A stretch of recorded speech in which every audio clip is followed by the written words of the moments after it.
When I heard the familiar sound of someone stepping on a squeaky rubber toy, I knew these cockatoos were back.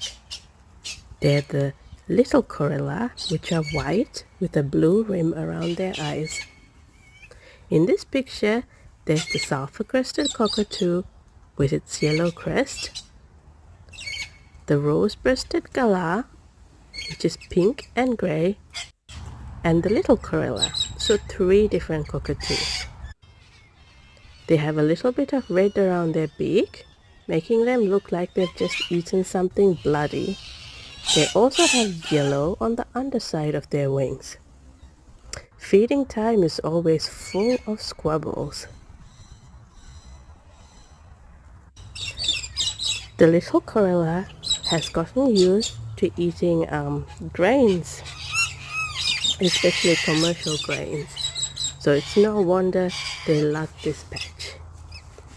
I filmed them just near my neighbor's place, and there are other shots of other birds visiting, so please check out my playlist.